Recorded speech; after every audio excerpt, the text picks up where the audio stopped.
Bill, we'll turn the time over to you. Thank you for doing this. Thank you, Dave. Well, folks, I'm looking forward to spending some time with you this evening and going over the presentation I have for you. But one of the things I want to establish right up front is that for your benefit, so you can get the most out of this evening, I want to let you know what it is we're going to be covering. Unfortunately, just because of deadlines and so on and so forth, the description of what I'll be covering tonight was written well in advance of me actually developing my presentation. So I'll just tell you one thing we're not going to talk about tonight is where to find the jobs. My background is as a hiring manager in the sales industry. I've carried a bag, I've been a manager, I've been a recruiter now for some time. So needless to say, I wanted to come with you tonight with things that I feel passionate about, that I feel, you'll be the judge of that I have subject matter expertise on. And I just candidly don't have subject matter expertise on where the jobs are. So this is what we're going to be talking about. I'm going to talk about working with recruiters. I'm going to talk about resumes and how you might be able to improve your resume. I'm going to be talking about some basic interviewing skills.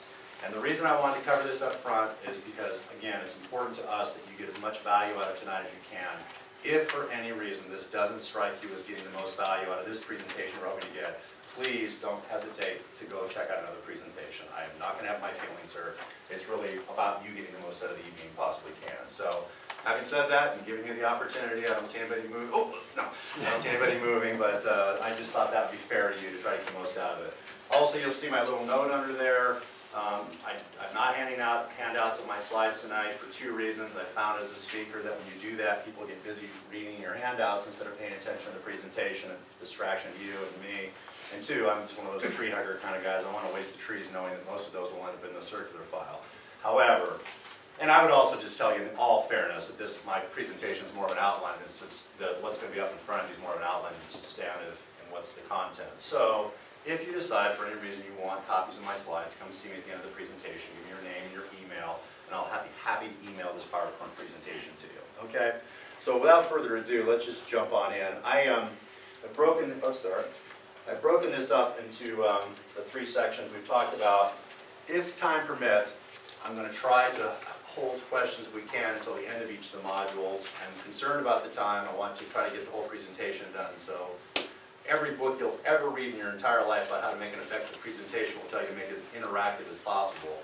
I'm afraid I may have to break that rule and just kind of move forward with that. But if you have just got a question you just can't stand not having a chance to ask me, and please try to do that. And then bear in mind what Dave said is I'm going to be in the gymnasium cultural hall area after the meeting, and if there's something you want to talk to me about, please don't hesitate to do that. All right, as indicated, I'm going to start off by talking about working with recruiters. I think that I'm going to try to go through this section a little bit more quickly. As you all now know, we have a tremendous diversity here in this room in terms of where people are in their careers. And a lot of you probably have a lot of curiosity about how to work with a recruiter. Some of you probably feel like you can give this presentation better than I can. So we'll try to just go through it and go over some basics, okay, in terms of how to find a recruiter. Personally, as someone who's immersed in this every day, I think this is relatively easy, but I've found that that's not the case for a lot of people I talk about. So I've identified some of the areas that I think would be worth talking about, just to maybe to give you some direction, as well as maybe dispel some mythology that I hear out in the marketplace. First of all, is a recruiter's geographic location important? And I would just say that I don't think it is. There's an exception to that. I'll get to that in a second. But I have a virtual business. I mean, nobody knows where I'm located. I very rarely meet people. It's pretty much my telephone, my internet access, and I do, as Dave mentioned in my introduction, cover the entire United States, and I think it's moot where I'm located. That's in my industry, okay? If you are involved in an occupation or a field that has a lot more general appeal than the very narrow niche that a couple of us in this room are involved in, then you may find that working with a local recruiter does have some advantages. I have a friend, for example, who works with financial officers, CFOs, Vice President of Finance, and corporate controllers. His practice does not extend past Southern California. I would be inclined to think that he has deeper penetration of the Southern California market than I have. So this is something you maybe just kind of play by ear. I think it's a relatively unimportant factor. You just want to find a subject matter expert that can help you. That ties in nicely with the next one, generalists versus industry specialists. I think that has more to do with what you're looking for, what careers you're interested in than the recruiter. For example, there are recruiters who just specialize in placing high-level sales executives from across all boundaries. and your career might be such that you find yourself now with experience in 3 different industries, and you're not concerned about which industry you're in next, a generalist is going to do a great job for you. I am a specialist in my industry, and I would submit to you that I doubt very seriously that a generalist could do a good job for you in the industry that I'm an expert at. I've been doing it for over 20 years. So you know your industry, you know what you're looking for, you know whether or not you need a specialist or not, is what I would say. This is one of my favorite rumors to dispel, and I think, to be honest with you, I think a lot of these thought processes were started by recruiters. As you probably are aware of the fact, recruiters only make money when they're successful in making a placement, okay? There's retained searches, there's contingent searches. We're going to talk a little bit about those in a second. But for the most part, I'm only successful if I make a placement. If I have my best interest at heart, and not necessarily your best interest in heart, I might ask you to use me exclusively, okay? I would just submit to you that I don't think that's in your best interest. And my advice to my people is really use as many recruiters as you can get your hands around that you feel comfortable working with. Just to give you an example of why I feel strongly about this, in my industry, I would say there's somewhere between 150 to 200 companies that I personally would be interested in working for as a salesperson or a sales manager, and therefore that I'd be interested in representing as a recruiter. I only have so much bandwidth. I can only represent maybe 10 to 12 of those at any moment in time. So if you want to find a job in equipment leasing and you want to work exclusively with Bill Rowe because you just think I'm such a tall guy, I must be really good at what I do, you will miss out on an opportunity to talk to 190 companies in the industry. You follow my point.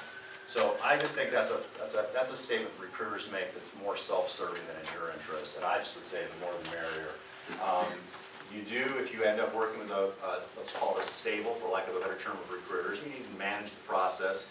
You need to make sure they're not stepping all over themselves at cross purposes, sending it to the same clients. You have to have good communication with them and help them manage that. But there's no reason to not use a bunch.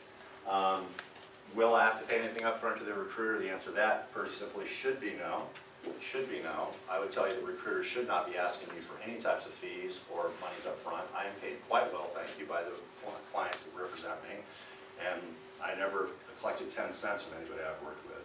And that is prevalent in the industry. I don't think you're going to see much exception to that. But I am aware of some exceptions to that, and I think it's quite worthwhile mentioning.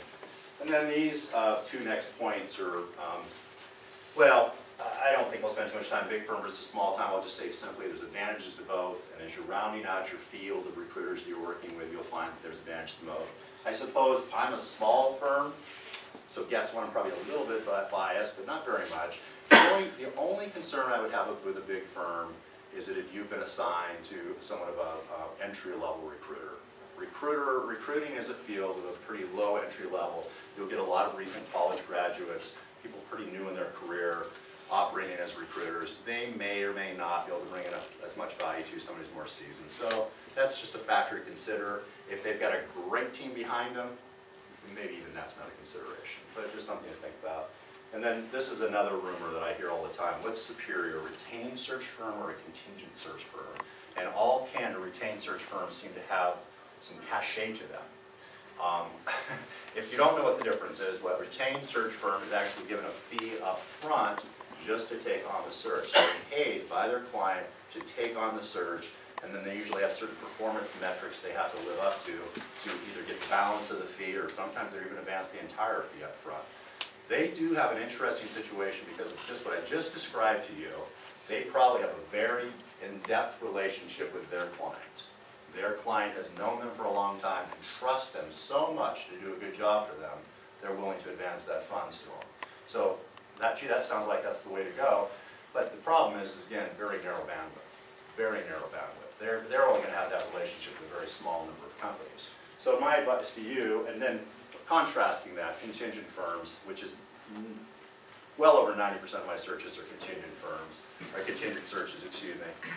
That's where I agree to start a search with somebody, and I do all of my work on the spec, if you will, that if I am the successful recruiter who gets the placement, and that placement works out for a guaranteed period of time, I get paid. And therefore there's risk to me and so on and so forth. But I don't think that's relevant to you, how I'm getting paid.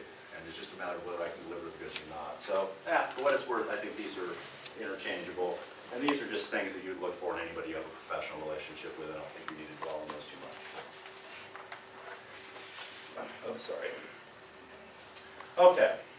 And this is just to give you a little bit of a flavor for the different types of recruiters out there. If you don't know, I mean, many of the largest corporations in America have internal recruiting staffs, large HR departments. I remember we had somebody here with an HR background. Large internal HR departments often have an internal recruiter. There's no reason in the world why you wouldn't want to talk to those people. Certainly they know their company better than any other company. You know, just they're one trick pony, obviously. When you're talking to them, you're only talking to them about their firm. Third-party independence, we've talked about contingent retained. They have the advantage of having multiple clients. The one thing that I want to stress, which I've already mentioned, is third-party independent recruiters are always representing clients on a contractual basis. They're working for the client, going out looking to find talent for that. I'm not really a good person to call up necessarily if you're looking for a job. I won't market you necessarily, okay? When people come to me and say, Bill, can you help me find work? I can help you find work if you just happen to be a match for one of the jobs that I'm currently working on. What I'm not going to do is take your resume and market it out there, okay? And so that's something to be aware of when you're working with a recruiter. By contrast, staffing agencies, employment agencies often do take on more of a responsibility to try to see what they can do to market you. There are times when those might, and I'm going to underline the word might have some fees associated with them. I think that's largely a thing of the past, but just heads up, there might be, and if that's the case, you'll just have to make a decision. But when you talk about the biggest firms out there, Apple, Lyman, Kelly Services, they don't charge fees. They also have a couple of other interesting things. They're the firms that would have temporary assignments and temp to perm assignments. I don't do anything in temporary or temp to perm. Neither does any of my other third-party recruiter brethren. So just a little bit of a primer on recruiters and the different types. I think, in all honesty, you can utilize all of them, any and all of them, depending on what you're trying to accomplish and which industries you're interested in. All right, so now let's talk a little bit about how to find a recruiter, which again, I find a lot of people just don't know how to do this. So I think the top one would be where I would always start. If you're in a situation where you're trying to upgrade your career or you've been displaced for any reason and you are out of a job, I would talk to people, all the people you know at your former company. I mean, I would focus personally on people within your industry. That's why I'm talking about talking to people that you've worked with in college and so on and so forth. One thing just to remind you is your manager has a whole different set of relationships than what you probably have. He's used to talking to recruiters from a different perspective. So people that in a supervisor level within your organization might have different contacts than some of your peers, so don't overlook them. If you are the type of person who is comfortable getting proactive in your marketing and willing to pick up the phone and make the dreaded cold call, you might even consider calling up some of the target companies that you'd like to work for, trying to identify a hiring manager and asking them, do you guys utilize third-party recruiters? Would you mind referring me to the recruiters that you guys use? It's a very simple way to identify the recruiters that are on the radar screen, if you will, of the companies you're interested in. A call like that could have a very obvious side benefit saying, well, yeah, but if you're interested in coming to work for the company, why don't you and I be talking directly and I don't have to pay that fee, so you can kill two birds with one stone if they're looking. But if he's not looking, he might just be kind enough just to give you a referral and send you off to a recruiter that he's had a lot of work with. Clearly, the internet is an unbelievable tool these days, both for good and for bad, as we all know. But on the good side, boy, there's just sure a lot of data on there, and it's so easy to find recruiters. The problem is probably going to be data overload, okay? If you were to go onto the internet when you get home tonight and do a Google search for sales recruiters in Orange County, you will literally find hundreds of names spitting out of there because it's really a cottage industry. There's a lot of one-man and five-man and 10-man shops. There's just tons of recruiters out there. So that's a problem. How do you wade through all those? I really think, I'm not going to spend a lot of time promoting LinkedIn this evening. That's not the purpose of my presentation, but I think LinkedIn is a fabulous tool for finding recruiters, among other things, in terms of finding people. But the recruiters are all over LinkedIn. It's become really one of my primary data tools for finding people. It's surpassed everything else out there for me personally and most of my recruiter brethren that I know of. And so recruiters have their own profiles up on LinkedIn. And what you will find in the industries that you identified you have an interest in, there are almost invariably groups within that industry that people are formed, oftentimes formed by recruiters, by the way. So for example, in the capital equipment leasing industry, if you were to go on my LinkedIn profile, you would see I'm a member of 5 different groups in the capital equipment leasing industry. You can go into every one of those groups and find all the recruiters that are active in that industry right there in that group. Very simple way to do that. So I know we have a lot of different industries represented here tonight, a lot of different interests, and a lot of people are probably wide open to a lot of different industries, but that's one way to find recruiters through LinkedIn without getting involved with trying to sort through hundreds of them. Find out people that are doing it. And of course their LinkedIn profile can tell you a lot about them, give you a sense of their background. It'll invariably give you a link to their website, which can give you more information. I think LinkedIn's a tool. I was curious. I don't pretend to know everything about everything or anything about anything sometimes, but anybody else have a great idea that they've used to find recruiters they'd like to share with the group? Yeah. I know if you go to industry-specific trade shows, conventions, a lot of times recruiters for that specific industry are hanging out there as well.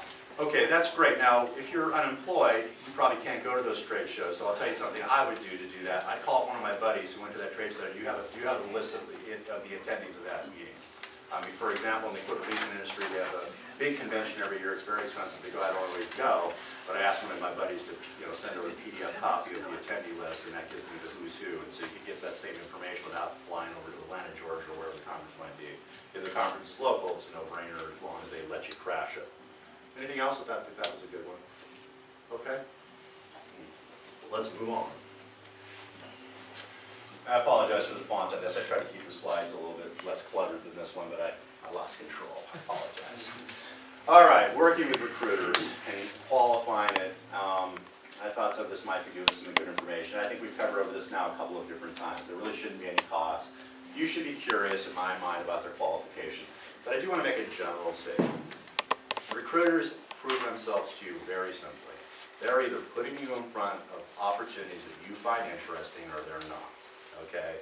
So, I mean, that to me is the acid test, and everything else is a little bit moot.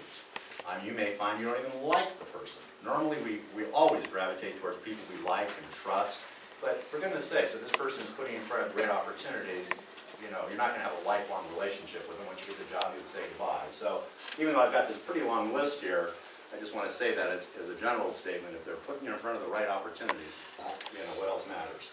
But I still, get a nice sense for what they can bring to the table in terms of their experience and qualifications. Should I ask them for references? I would say no. That might surprise you. I don't know if it does or not. I just will tell you, if you were to ask me, I would say, you know what, that's somewhat confidential information. I'm not really going to give you my client list. I consider that to be confidential information. I can't tell you which candidates I'm working with. That's confidential information. So it just doesn't really help. I've got a handful of recommendations that people give you on LinkedIn. I don't really solicit those because, again, I don't really want to give that information out to my competitors who I'm talking to. So just bear in mind that's just something that probably won't yield much fruit. Value-added services, are they going to provide any? Are they going to help you with your resume? Are they going to help you with the interviewing? Just something to talk about up front, just so you can manage your expectations properly. Obviously, somebody who's going to help you out a little bit may be more valuable than somebody who's not. Doesn't mean you don't talk to the person who's not willing to give that value-added service, but so on and so forth. Confidentiality policy is something that I'm really big on. So that's why it's on the slide. And if you don't know what I'm talking about there, I think one of the undesirable practices, I can't think of how to put that better than that, is some of my recruiter brethren is they'll send your resume information out without your prior permission. Okay? You'll suddenly get a phone call from somebody saying, I'm looking at your resume, and you wonder how the heck they got it. To me, that's a breach of ethics. For me, that's a breach of ethics. So I always tell my candidates that I will never do that. I will never send your resume out without your express communication in advance. Just imagine, we never ever want to be blindsided with our boss walking into our workspace asking us what the heck we're doing looking for a job. If your industry is like my industry, it's everybody knows everybody, and you want to be in control of that situation. So that's certainly something I would ask any recruiter. You might ask them what their expectations are of you. Just again, clearing ground, trying to understand how they work together most effectively. And let's see here. Yeah, just again, this information is more about managing expectations. Some recruiters feel like they're in the introduction business. They'll introduce you to their client. If they get some traction, you probably won't hear from them until they call you again and say, hey, congratulations on getting the job. They drop off the map. That's not the way I like to work. I guess I'm a control freak. I don't know. I like to know what's going on. This is how I make my living, so I stay involved from the beginning to the end. try to provide coaching and feedback to both parties. I mean, I see myself, if you will, as a professional matchmaker, and I'm trying to facilitate the whole process, so I'm staying involved. I'm not saying that's necessarily better, that's what I do, just so you know what to do. I think one of the most common complaints I get is that I never heard from my recruiter again. I went to an interview, I went to 2 interviews. The company never called me up and told me what was going on. My recruiter never called me up and told me what was going on. I've assumed by now I didn't get the job, but gee, wouldn't have been nice if somebody would have done the courtesy of calling me and telling me that. I couldn't agree more, but just, just understand how it goes. And then sort of along the same line, are they going to communicate to you? And again, this goes up to a previous point. Are they going to collaborate with you? Are they completely aligned with their employer? Or they're going to help you? What I mean by that is I won't, I mean, let's just say that Dave is my client, and I've been working with Dave for 2 or 3 years. I'm not going to take the information I've learned from Dave and give that to my candidate inappropriately so he has all the right answers. But what I might do is say, look, these are the types of things that Dave is interested in, and these are the types of things that you need to be thinking about prior to the interview. So I'll try to prepare them, but I won't coach them to the point that I'm giving them all the answers, because that's just not fair to my clients. You have to understand that. But I am willing to help, as opposed to, good luck, let's see how it turns out. I do try to help my people. And then this point, I capitalize and underline this, because I think it's an important thing. It's something I run into all the time, is that the way a recruiter plants his flag is that I get your resume in front of my client first, okay? So there's just a couple of things that you need to be, again, if you're working with multiple recruiters, you have to manage the process to make sure they're not tripping over each other, because they'll get frustrated with you. If they get frustrated with you, they might withdraw from trying to work with you, because, again, I only get paid if I make the placement and I get credit for making the introduction, okay? The other thing that I run into sometime in the marketplace is I'll get a hold of a really good candidate who has already made some attempts to proactively market himself, him or herself, and he shotgun his resume all over the place, okay? You know what I mean by shotgunning. He hasn't really gone through a thoughtful process of identifying key decision makers and companies he's interested in and developed a contact with them. He just started sending in resumes to websites, and he got a name off of LinkedIn and shot the guy a resume. I can't work with that guy now. I mean, his resume is all over the industry. I won't get credit for making that introduction. From your point of view as the candidate, that's a problem, because I've got a dialogue going with the right guy. I know who's hiring, and you don't. But the fact your resume is sitting on some executive assistant's desk somewhere could preclude me from getting a fee. So you've kind of tied my hands behind my back. So be a little bit circumspect about that type of process, even though I'm not discouraging you from marketing yourself. Just be more pinpoint in your efforts, and I'll just shotgun it out there. All right, so this is my little humor, or attempted humor, I should say. Not that it's mine, I didn't make it up. It's talking about resume. That's going to be our next topic.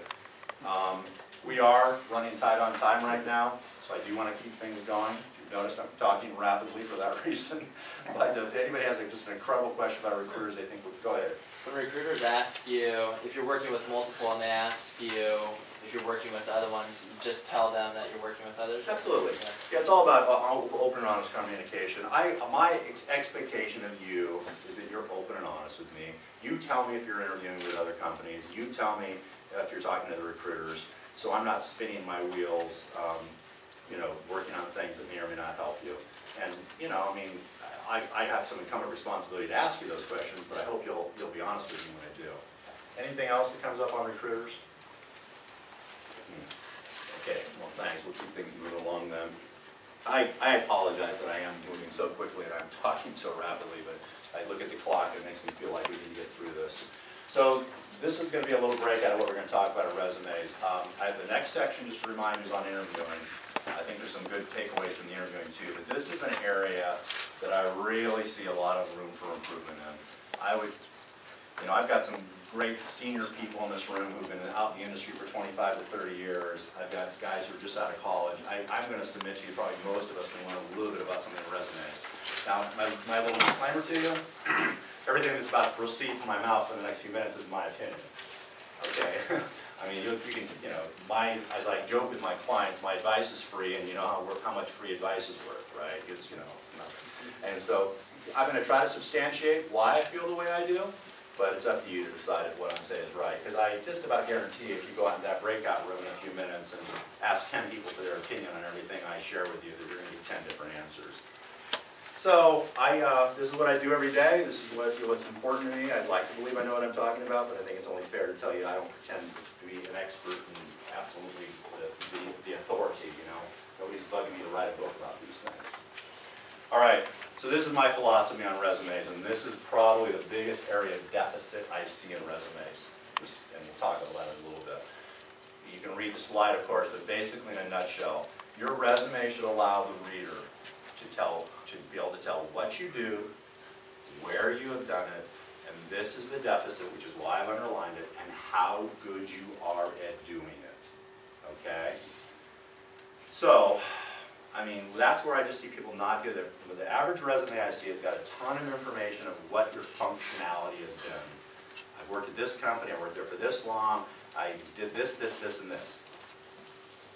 Were you any good at it? Were you any good at it? And what you have to understand is that the person who's going to make the decision whether or not you get interviewed is not going to ask you those questions. You know, you don't presuppose you're going to have an opportunity in an interview to tell them to answer those questions. Your resume is your calling card, and he's going to make a decision whether or not to meet with you based on that calling card. So this is a mission critical thing you need to get right, and we'll talk about it here a little bit lower in the slide. So the obvious, where you've worked and for how long. I just want to talk a little bit about this because I think there's a lot of misconceptions about this. I actually hear people talk about that if you stay in one job too long, that that's some kind of big negative. I don't know why that's true. If anybody in this room wants to shoot up their hand and tell me why that's a big negative, I don't quite get it. I think particularly when I see a situation, one of the things I would look for in a situation like that is has there been career advancement? You know, has the person been promoted? Are they taking on additional responsibilities? Oh, by the way, you wrote the resume, you're the one who has the incumbent responsibility to demonstrate that to me. Okay. Now, if you're a salesman and there's not really a promotion path, I get that. But depending on what career you're in, I like to see people with stability. I like to hire people who aren't always out there looking for the bigger, better deal. I think I've made it clear my orientation and background is in sales, when by contrast I see a ton of movement. I have a natural tendency to think one of two things. I think that either you're serially failing, you know, because that's why you keep moving, because you're not doing well where you're at, or you're the type of individual who's always looking for the bigger, better deal. And most of my clients aren't interested in that type of person. Okay, they want a person who's going to dig in, figure out how your mousetrap works, meaning the client's mousetrap works, and be successful at that mousetrap. So just be cautious about movement is all I'm saying here. If you've got a ton of movement on your resume right now, there's obviously nothing you can do about it. You'll have to figure out a way to overcome it. Be proactive about it. But just as a career, just overall career advice, be thinking about that. Some of you gentlemen that are just starting your careers, you know, it's like, oh, you know, I mean, I'm supposed to change jobs every year. That's how you advance in life. I actually, quite frankly, disagree with that. There's exceptions to everything. Who is in the IT world? I can't remember. Yeah. IT guys jump around like they change shirts. I mean, you know, and nobody seems to care about that.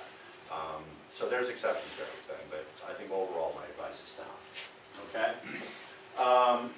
And then gaps in employment. Many of you are probably in this boat right now. Many of you potentially have been employed for a while, and you're nervous about how that looks to the marketplace. I'm sorry to tell you, you have reason to be concerned about it. And you have to be thinking about how you're going to present yourself in that situation. There is just a little bit of human nature. I didn't coin this term, but a lot of people consider it to be like the bandwagon approach, is that, you know, if somebody else wants to hire you, I want to hire you. But if nobody else has hired you for last year, I'm not sure I want to hire you. You know, so you start getting a little bit of a dilemma there if you get too protracted. So one of the things, we got a few people in the room that are being very proactive. They can see on the horizon that they're going to be out of work here in the near future, and they're already jumping on it. That's awesome. I see a lot of people, you know, when they see a termination coming up, particularly if they have a package, if they have a separation package, be really, really casual about trying to find a new position, and then they end up with this big, huge, protracted unemployment. That's problematic. If you've got a big, huge unemployment gap already, again, I want you to know that that's something you need to be concerned about, and you really ought to consider what you can do to rectify that. Be it take a job that's maybe a little bit underneath what you're hoping for, or something. I really honestly would rather see somebody underemployed than not employed at all. Because the other thing going through my mind is, how much drive do you have? I mean, you know, are you really happy sitting home on the couch? I mean, again, now bear in mind something, I work with salesmen, and maybe there's different factors at play than there is for other careers. So I just wanted to mention that to you. Obviously on the resume, well, actually I shouldn't say obviously, because I see this all the time. People make a lot of assumptions about what the reader knows and what the reader doesn't know. It would be nice if you would just tell me maybe one sentence, maybe two, try to keep it tight, what the company that you're working for did, just so I have a little bit of an understanding of what the company was all about. Even if you're even if you're consistently staying in the same industry, tell me a little bit about what you were doing about that industry so I can understand where you fit in. Most industries have huge scope. I mean, I'm thinking maybe IT. I mean, were you selling hardware? Were you selling software? Were you selling consulting services? Were you selling all of the above? Help me understand that, okay? And that would be helpful to me, because I may not know what your company is, and there must be more than, I don't know how many bars there are in the United States. There's thousands of them. Can't keep up with them all. Of course, now this is another important point, because I've already mentioned to you what resumes tend to dwell on or focus on is what you do. And I get the most amazing descriptions to the nth degree of what a person does. It's painful. I don't know how to put it any more bluntly than that. Well, 9 o'clock I take a break, and at 10:30 I go, you know, I mean, I'm kidding, of course, but I read the resume, and the word that comes to my mind is, duh, I know you do that. Like, so for the sales world, prepares proposals and submits them to clients. How can I do that? Okay, it's silly to have that on there. It's a waste of time and space. So just try to make it tight. One of the principles behind a resume that I've already talked about how important it is that just assume that your reader has attention deficit disorder, because he probably does. Okay? They have limited scope and interest. And so I've always had it in my mind to treat my resume like a news article. Anybody who had journalism training, remember the journalism training was make sure your headline grabs their attention and make darn sure that most of the substantive information is in the first paragraph of the story. Because your reader probably isn't going to read the rest of the story. Guess what? You got some hiring manager out there, you think he's going to read every line of your 3-page resume, you're kidding yourself. Okay? If you dilute the good stuff with extraneous stuff, you're just making it harder for him to see the good stuff. Just get this stuff out, the extraneous stuff, get it out of there. Please, get it out of there. And that's one of the biggest foibles I see in resumes is just too much detail, too much obvious stuff. Okay, now let's talk about how well you did it. Because again, this is really an important piece. Now, the beauty of sales is really easy to measure. You're either selling stuff or you're not. A lot of you have more intangible contributions to your firms. But you need to think about it. You need to think about what KPIs, key performance indicators, were you assigned to. How was your boss measuring your performance? There must be some way they were measuring your performance, okay? It can be more difficult in some fields than others. I mean, you may have to, I realize this can be a challenge for some person, but just get creative. Help me understand how good you were at your job. If you were in sales, very simply, I mean, were you exceeding your quota or not? Were you a top salesperson or weren't you? And how you can cross that over into an industry, you'll have to get creative and think for yourself. But just be thinking, how can you help me understand how good you were at your job? Now, if you weren't very good at your job, you know, and I know it's time to repent, it's time to get good at your job, but you know, if you don't have a lot of accolades, you'll have to come up with that. By the way, you know, things like this, any type of recognition you receive. I mean, you were Employee of the Month, you were, you know, there's various awards that, you know, companies give out and provide recognition for. Now, my little parentheses there is provide context. And what salesmen are famous for doing is telling me how much revenue they did at their previous job. I don't know what that means. I don't know what the benchmarks were at your previous company. You tell me you did $14 million in business. I don't know if that was great or if that was horrible. You got what I'm saying? So you need to give me some contextual information that will help me understand it. I would much rather see that you were the #8 salesperson than that to hear how much business you sold, because it means nothing to me. And then the context I'm looking for, were you number 8 out of 9? Because that's not very good. Or are you number 8 out of 3,000? You know, help me understand. I get a lot of people who say, I was Salesman of the Month. Well, great. Were you Salesman of the Month with 3 salespeople or 12 salespeople or 20 salespeople? And use your common sense, because if you're a Salesman of the Month with 3 salespeople, just leave that information out. But if you're Salesman of the Month with 100 salespeople, That's really powerful. So give me some context that'll help me benchmark you a little bit. Does that make sense? I mean, it's straightforward. Man, it's missing out on 95% of the resumes that I look at. It's crazy. And I apologize again for people that have a harder time doing this due to the type of industry or career that you're in. Okay, let's just talk a little bit about formatting. Not too much time. I don't see this as quite as problematic. Every once in a while, somebody will send me a very archaic resume. I don't know. It just makes me feel like they're not trying very hard. If their credentials are there, I'm going to overlook it. I mean, you know, I'm not in a field where creativity or artsy craftiness matters. You know, certainly there are fields like marketing or some other creative field where you might really want to put a tremendous effort to the visual presentation here. I'm just looking for professionalism and I'm looking for content. So if you don't know, you can Google resume templates, resume samples, and you'll come up with hundreds of examples. You don't have to just borrow them from a friend. But while I'm thinking about it, because I don't think it's going to show up on a slide anywhere, one of the things I see as a mistake over and over again, I know we've got some guys in the room that have been in their careers a long time, is that people say, okay, time to look for a job again, and they pull out their old resume, metaphorically, they do it on their computer obviously, and they update it, meaning the top paragraph. And it's been a document that's been running on and on and on and on and on, and they haven't changed what's down there for 30 years. I mean, it's silly. Go back and revise it and bring it up to current.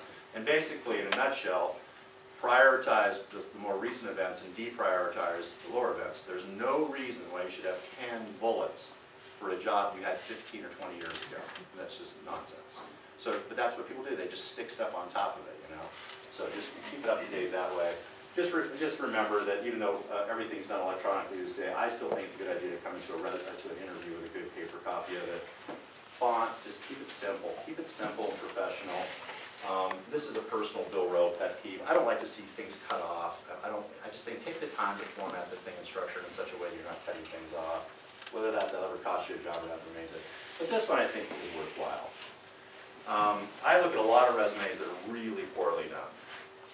And I think to myself, you know, I'm just thinking that if somebody from marketing handed you a piece of literature that you were supposed to give to a customer that looked like this, you'd probably bite their head off, wouldn't you? But your resume, look at it. I mean, you've got typos, you've got punctuation errors, you've got formatting errors. This is your calling card to your potential new employer about the quality of your work. This is your only emblem that you're going to put in front of them is how good your work is. Why wouldn't you take some time to get that right? Rhetorical question, you should, of course, but people don't. So just things like consistency and spacing, punctuation, spelling, I mean, just be consistent, make sure it flows properly.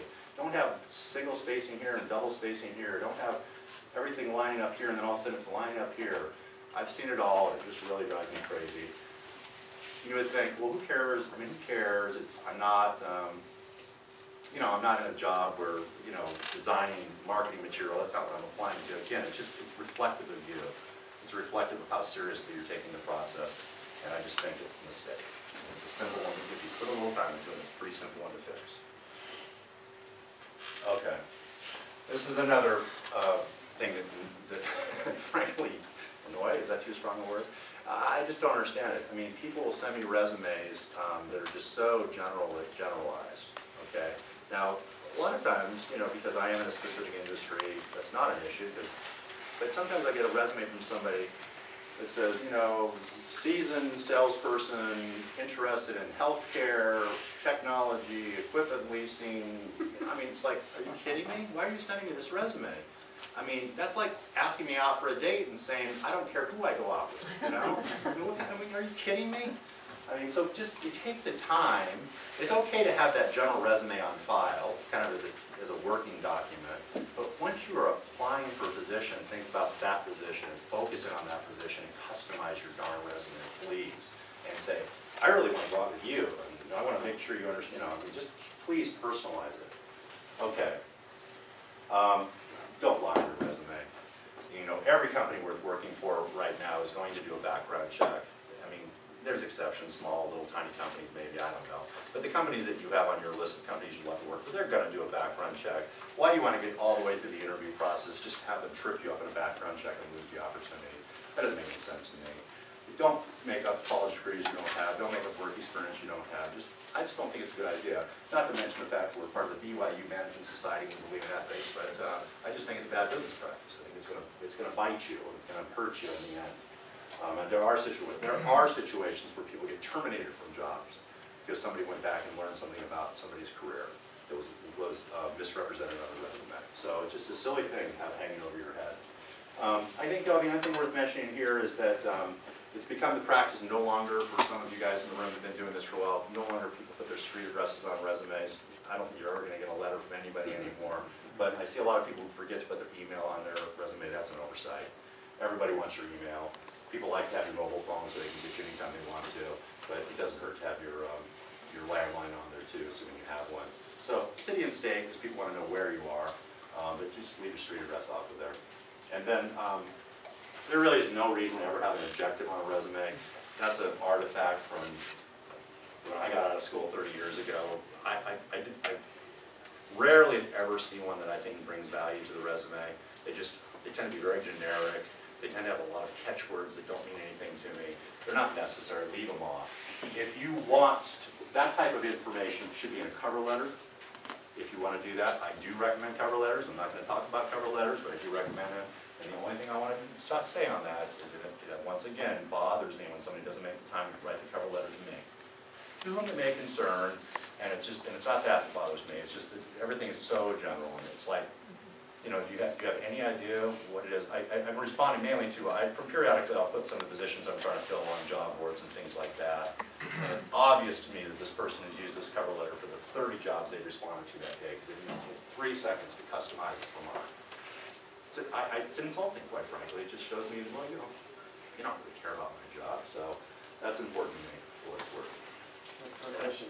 Yes, sir. On the objective, what about, I've seen summary on a lot of them too, where they kind of say, Yeah. all the same bucket. Yeah, no. I feel differently about that. All right. I think that this is arguably the most important part of a resume. Because again, go back to my little journalism metaphor, this is an opportunity, and I don't know why I'm doing this, just to visualize the top of a resume, to have the key things. This is the key selling points about you. This is what you really want this guy to know about you. You can do that in a narrative summary, you can do it in a bullet points of key attributes or skills, or you can do both. Okay, if you do both, I personally think one should be narrative and one should be bullet points. I like the key skills as bullet points. So if you will take the time to write a pointed, well done summary, that's a value add to a resume.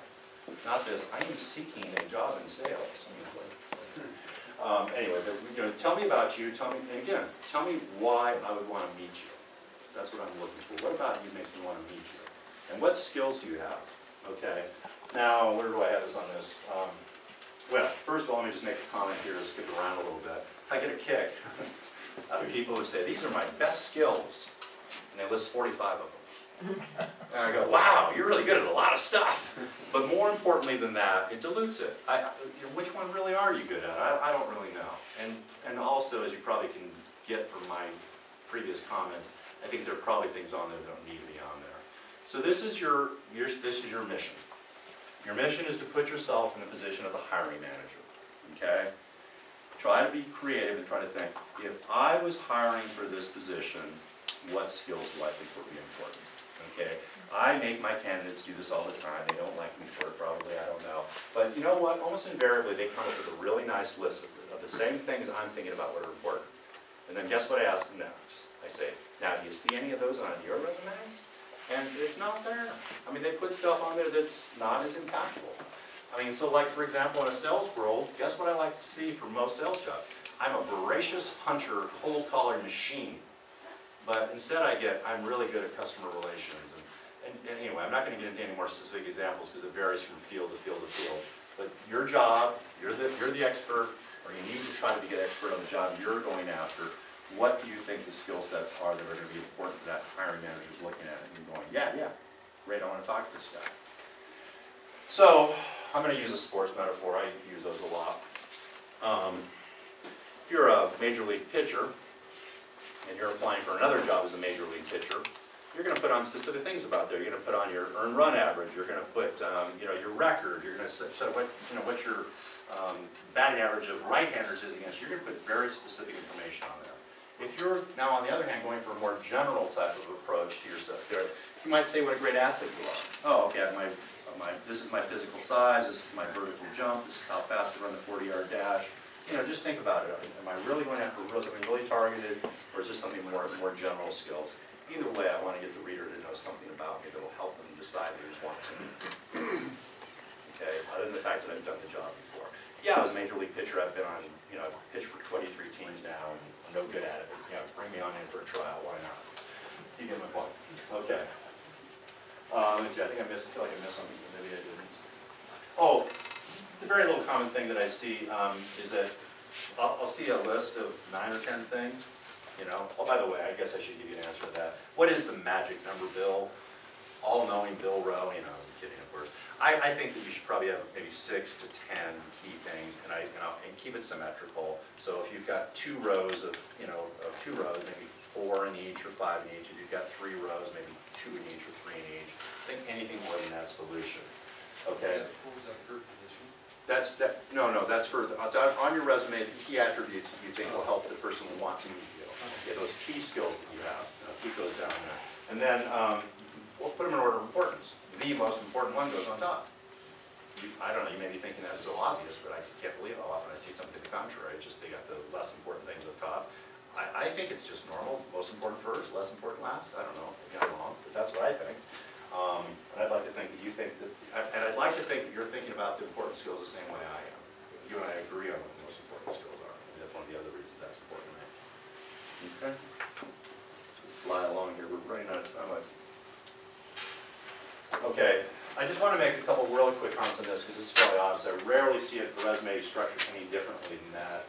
Again, the most important experience on your resume is the most recent part of your resume, so that should be on top.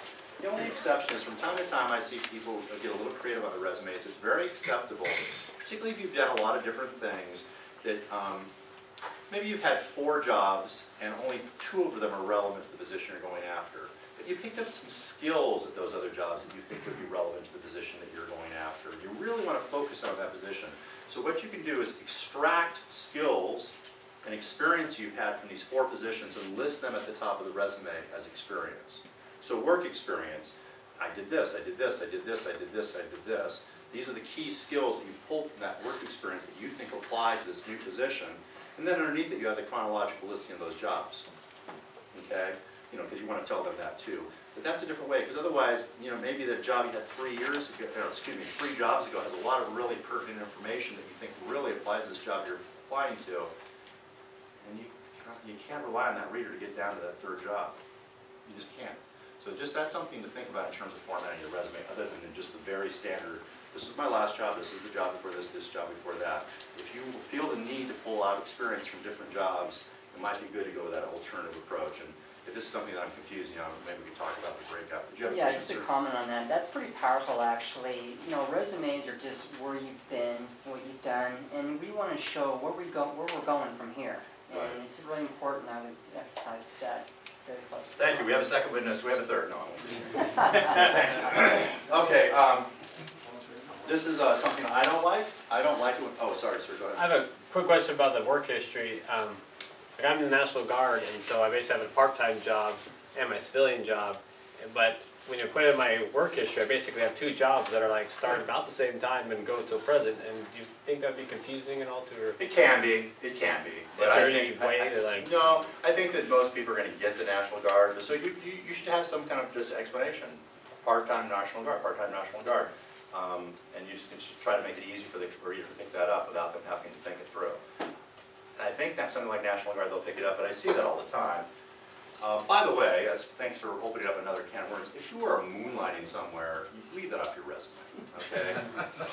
And I get a lot of people that they're applying for, they have a side business. I think there was somebody in the room that, they have a side business of some type, maybe they are web designers or something like that. Leave that off your resume because nobody wants to think you're not 110% committed to your job. Maybe that's misleading. You may have to think through that. It depends on your level of commitment to your other job. If you really are consumed by that other job, maybe you actually owe it to people to be forthcoming about that. But if this is just something you spend 3 hours a week on, don't put it there in black and white and make the reader wonder how distracted you are by these other endeavors. Yes, What about part-time jobs in between employment? I would much rather see that than a gap. I would much rather see that in the gap. And you just have to decide yourself. I mean, you know, literally, I would rather see that you were out tending bar than that you were sitting home doing nothing. You know, just to be out there working. But you have to decide. You have to decide that. Depends on how big the gap is. Depends how superficial the job was. There's some judgment that needs to go into that. Okay. I was just going to say that I have a little personal issue. I don't know why people don't put the months of employment on there. That just requires me to ask them that, you know, and it's just like you're wasting my time. Please tell me what month you started, which month you left, so I can figure out whether you're there 2 years or 13 months. Yes, sir. Well, I was going to ask you why you care, because I don't remember, frankly. I would rather you If guess. you see me 3 years at one place and 3 years at another place, I don't think you need to know the month. Okay, Am I wrong? fair enough. That's a counterpoint, and I think your point is legitimate. But my point is that I can't tell if you were there 3 years or 2 years. I can't tell if you went from one job to another immediately, or if there's a huge gap. Right. I mean, if you started one job in 2009, you left a job in 2009, and you started in 2009. Did you leave this one in January? Did you start this one in December? Or was it January, February? So I would. That's fair. I just was curious. So I would rather you estimate and Because I guess. just don't remember. I would rather you estimate and guess. Okay. And you Make it can, consistent. yeah, just to guess, because you know in the back of your mind, was I unemployed for 3 months, yes or no? I mean, if I was, I need to disclose that, but if I wasn't, but that's the reason. How long were you unemployed in between, and how long was your service for? Because 2.5 years is better than 13 months. And that's why I'll ask, just to answer the question. And then as far as how far back I go, there are two schools of thought. Some people will tell you no more than 10 years. I personally disagree. I think you should have your work history on there, but just it should be getting less and less. You should be spending less and less time. At the bottom of my old resume just said other positions held, and I had a list of 2 or 3 positions I held. There was no detail at all, but I'm 54 years now. I was getting in my late 40s. I wanted people to know what's going on. The other reason why this would be important, if a job you had 15 years ago was highly relevant to the job you're applying to now, then you would certainly want to put it on there. If, on the other hand, you went through a big career change, and today you're an IT salesman, but 15 years ago you were an accountant, then you can probably get away with leaving it off. So again, just there's a lot of room here. Did you have another follow-up? Well, yeah, kind of with the content. I don't know how many people can relate to this, hopefully not too many, and I have a unique situation, but what about negative work history? And what I mean by that is within the last 7 or 8 years, I was working for a sole proprietor. It was a great job, loved what I did. He was a hardcore alcoholic, brought a gun to work one day, and basically went to jail. We all obviously lost our job, and there was 2 of us left at that point because he was such a psycho to begin with. But because the company closed down, he considers us traitors, and he literally called my next employer, found me on LinkedIn, and found me on the internet, found out where I was working, called him up and said I stole, that I slept with his wife. I mean, just lie after lie. Okay. And it's rare, I understand that, but negative information, everybody has a different opinion. You don't put it on at all, because there's that application, can we contact your previous employer? No. The answer to that question is no, and then they ask you. But see, I've been why told you that do. you shouldn't ever do that. Yeah, you have to make some, again, decisions on how much dialogue you have. Look, I want to let you know on the application, I checked no for this guy, let me tell you why, and so on and so forth. But I have to admit, that is a pretty exceptional situation. Rare. I guess I was going to, I thought you might be going a different direction. There may be a situation But I mean, just negative in general. where one or more of us work for a company that maybe developed a bad reputation, and that's why we're not there anymore. And you think, ooh, my gosh, I don't want to be associated with that. Well, guess what? You are associated with that, and you have to put that on there because it's going to show up on a background check. I'm not an expert on background checks, but if you've ever applied for credit while you're working at that employer, it's going to show up on a background check 100% for sure. And so you lie about that kind of stuff, you're going to have a big problem in your hand. The education speaks for itself, other than the fact that a lot of people don't like to put the date on because they don't want people to figure out how old they are. That's your personal thing, you know. I mean, to me, I don't want them to figure out for the first time I'm 54 years old when I walk in the room. And that's just me.